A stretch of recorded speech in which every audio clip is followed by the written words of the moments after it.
What's up, everybody? How's it going? My name's Carpo. I'm going to make a video entailing some of my thoughts on, well, the relation between, or rather the gray line between slavery and freedom. And I've been carefully analyzing many of the political situations that we have going on right now, including the presidential race. And I really don't want to get into the details about particulars about the candidates. This is not about that.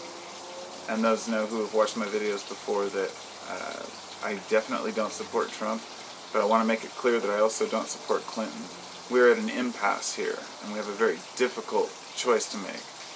But we all know that, at least most of us know, that the electorate college ultimately decides who's the president. We cannot really pick a president. The president can actually win with a 22% popularity vote, just as long as the electorate and the proper states are visited. So when people talk about the system being set up, being rigged, it's to an extent true. But often the finger is pointed at the candidates, such as Clinton does this or Trump does this. But let's get into the who's really behind most elections. Not just this election, but every election. Because folks talk about the bankers. Now, we know that Clinton has catered to Wall Street, and we find that to be disgusting. That was one of the things that turned me off the most about her. But I found out the other day that Trump could possibly owe $1/3 billion to Wall Street himself, or at least to bankers, which would put him in the pockets of them as well.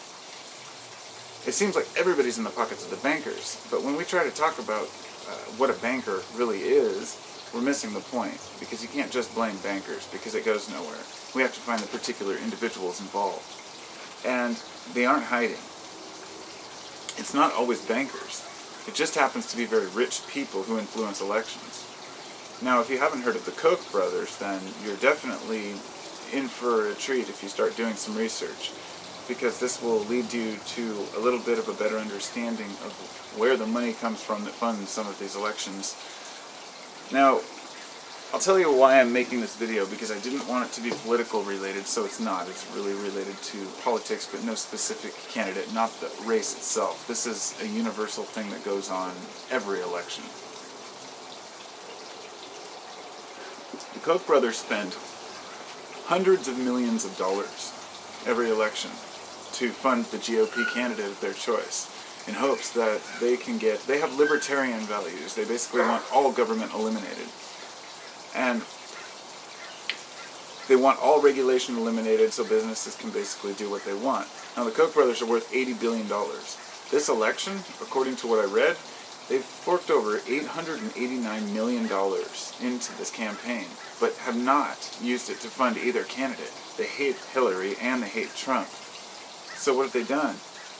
Now, I've heard from one source $889 million, which is almost $1 billion. Now, this is more money than either one of the candidates themselves have spent on the election. This is more money than Clinton herself or Trump have spent.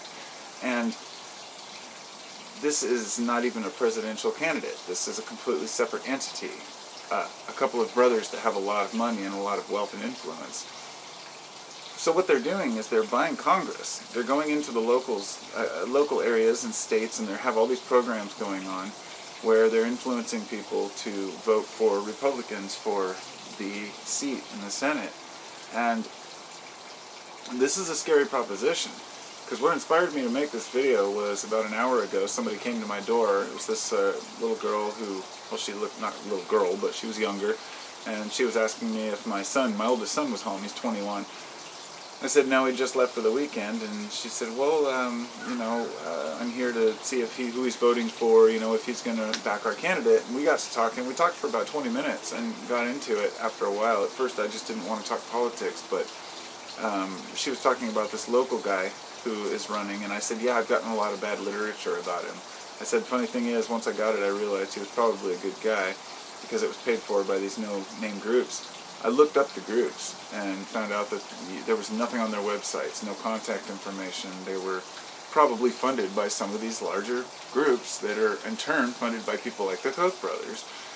And when I looked up the actual things that they put, where they put the little, this is what he did, he voted against schools, and then you look up the article, and it's this like 800-page document that has many different things involved, and basically it wasn't what they said it was. And this is what I'm finding, that the more research you do into the actual claims, the more BS there is, but it's easier for people to just believe it when they hear it. So people like the Koch brothers, instead of funding Trump or the candidate like they usually do, they're trying to win over the House. And that's a very crucial element, because what she was coming to see if who I was voting for our, for our senator, and I said that I probably lean to the left in this case, because I want the House controlled by people who care. When you have giant companies and rich people funding the GOP every race, it makes you wonder, why would I ever vote right? It's they said that the Koch brothers said that they would probably fund either Cruz or Rubio if they would have had the chance, but they haven't said a word about Trump. And actually, he hasn't said a word about them, which is surprising. He did, I guess, according to them, he tweeted once, Koch brothers invited me to dinner, but I didn't have time, and they claim, of course, they had no contact, because they won't dirty themselves with any of his politics, because he's not on their side. And this is what's attractive about Donald Trump. And this is the one thing that I do like about him, is that he's not owned, and that it does throw a kink in their system. That part's good. It's just too bad he's a buffoon. And a jerk, and many other things. So no matter who wins, they're both hated by the people who want to take away the basic freedoms of our country. The Koch brothers have a group of 700 individuals who all pay $100,000 each to be in this group. So that's $70 million a year they're making, and a lot of this money, that including a lot of anonymous donors, goes to help try to destabilize certain voting systems and to prop up people who really don't belong in office. And in the case right now where they're completely, up in arms and aren't sure what to do, they know exactly how to get back. They can spend all their money and resources to get the House. This is why I'm saying, everyone needs to vote locally if they're going to vote at all. The Electorate College does pick the president at this point. So, what do we do as a nation? Well, we make ourselves aware of these things.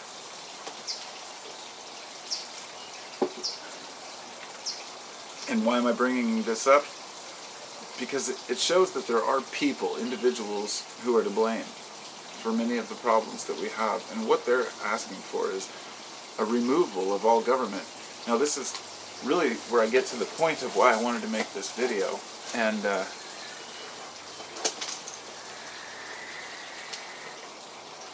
I hate vaping because it interrupts, but it helps me think.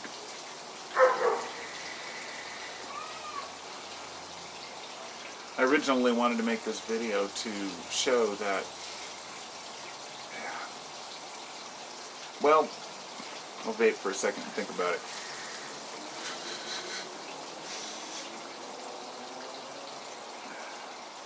There's a lot of confusing stuff going on out there. That goes without saying. The ultimate question becomes, what do we want out of life and out of a nation? And this is where I'm going to ask a basic question, is that, do we support all for nothing type thinking and the black and white thinking that gets us in trouble? Because here's where I'm at. When I read down the list of, say, the libertarian parties, this is where one of the Koch brothers ran as a vice president in the Libertarian Party in 1980. And if you look down the Libertarians' list of things that they, like Gary Johnson is a Libertarian, they want basically all government abolished, including all government services. I can read down the list and find a few things that I completely agree with, and this is why certain people are attracted to it. They want to eliminate certain types of taxes, such as personal tax. Of course, that sounds great to a person. It's wonderful. They also want to eliminate all public services, welfare, food stamps. That's good if you don't need them. Then you might be cool with that. They also want to eliminate all school funding, everything, and make it privatized, including, as a specific statement, privatize all waterways, inland waterways, meaning that all rivers, lakes, waters, aquifers, everything would be privately owned, and you would have to pay to use them. Now, this is in the land of the free, right? Well, it's easy to say that we should eliminate government, but when you also look at what you get from it, is that you get no protection from the people who are taking away our rights. So we blame the government for taking away our rights, but we also hear complaints about the government keeping companies from polluting. The reason why the Koch brothers spent so many millions of dollars fighting against Obama in both elections is because they opposed his clean air bill, and they wanted to continue to fund oil and coal because they had 4,000 miles of pipelines, as well as several refineries, and that's on top of many other things that they own. But these are people who are heavily vested in oil. And if I'm not mistaken, the Koch brothers may have been I believe they were the inheritors of Standard Oil, if I'm not mistaken. Maybe that was someone else. But the point being, there are a lot of big shots out there. They are nameable. They are normal people out there who just have gone they've gone completely insane in their mind and thinking that they as individuals have a better idea of what to do with the future of the country than the country itself. So we're talking about people who haven't even earned the right to have a say. These are people who are looking out for their own best interests. The Koch brothers are dangerous people. They're damaging, dangerous people, and it scares me that people are so unaware of who they even are. I mean, they've been pretty common knowledge in my circle of research for, a couple decades, but haven't come up a whole lot in any talk about elections that I've heard. I haven't heard them mentioned in any of the any of the talk about the current elections, and maybe I'm just not looking in the right places, but it's a scary proposition. We can say that one cabinet or the other is smear campaigning the other one, say Trump and Clinton smearing each other, and of course, if we, I've been through several elections, I've seen this happens every election. I'm disappointed. I feel like we're left with Dumb and Dumber, turd sandwich and giant douche. It's really screwed up. But on the other hand, there's also that aspect of, well, the Koch brothers don't like either one of them, so maybe there is hope. And this is kind of the difficult part to explain. Back to what I was saying about, say, the libertarian values. It's easy for us to want to agree with eliminating a lot of factors of government, but then we think it through and we say, who's going to fix the roads? And people say, well, local governments can do that. They've done that before. And I say, well, then the rich local governments will continue to have good quality roads, and the crappier parts of town will be just industrial. The people who are poor will continue to work as slaves in these industries, and that will allow the freedom to prosper for the people who live in the richer parts of the country. Hence, the title here, which is Freedom and Slavery. It's the same thing. Depending on how you view it, you can live in a free country among slaves. And you may not even realize that you're one of them. I don't think of myself as a slave. I realize that in America we have the right to choose if we want to work a job that's monotonous, say I've worked in some places that were pretty monotonous, conveyor belt type thing for a while, and I couldn't do it. It's just not for me. But I started to see these glimpses and these parts of what America really was and what labor really was, and how people were treated who didn't have the financial means to protect themselves, or to, threatening to fire you because you have an opinion and that kind of thing. Now, the politics of a workplace, if you can get fired over speaking your mind, just imagine how tough it must be for the people in Washington who really do want to make a difference. And I know there are people out there who think that everyone in Washington's crooked, but they aren't, because if they were, they wouldn't be fighting so hardcore against each other. The idea is that we all have different values. We all want to express what we think is important. But we start to point the finger and blame each other, and we end up fighting with each other. And it's like a video I made a couple weeks ago. It's like, don't lose friends over politics, And make sure that we're arguing for the sake of learning. And in the end, we can shake hands and walk away realizing that we really all just want the same thing. We want to stop being fucked with by the government, and we want to stop being fucked with by the rich and the people who influence elections.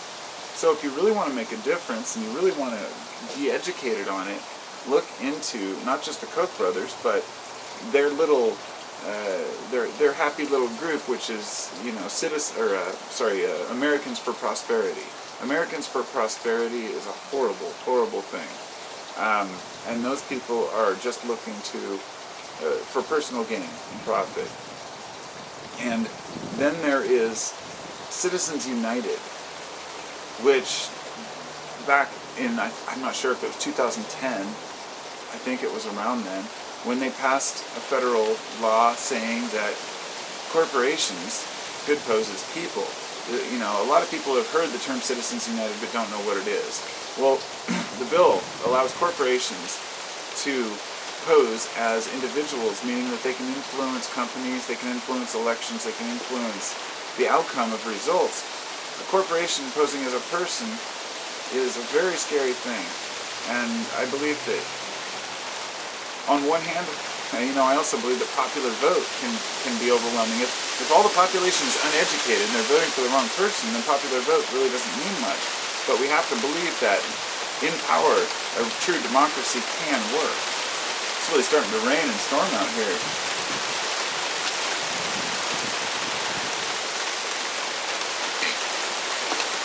I respect people. I respect views. But I also get frustrated with short-sighted thinking.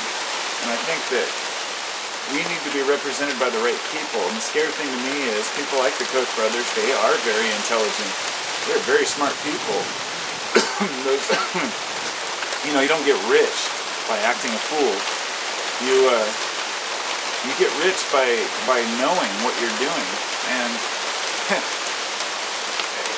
not in every case, but these guys, if we're talking $80 billion, these are the quiet, calm, collected rich type that will truly buy their way through the world.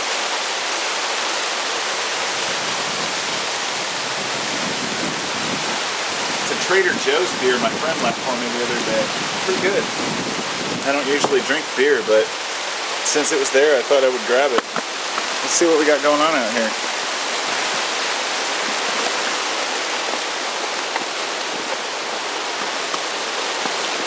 There we go. A little bit of a storm out here. Brutal. I love weather.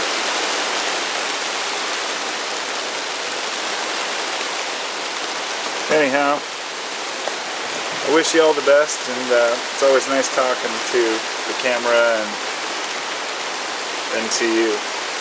And I'm not saying that rich people are to blame for all the world's problems, but the ones who spend $1 billion on an election, they're definitely contributing to it. So, take care.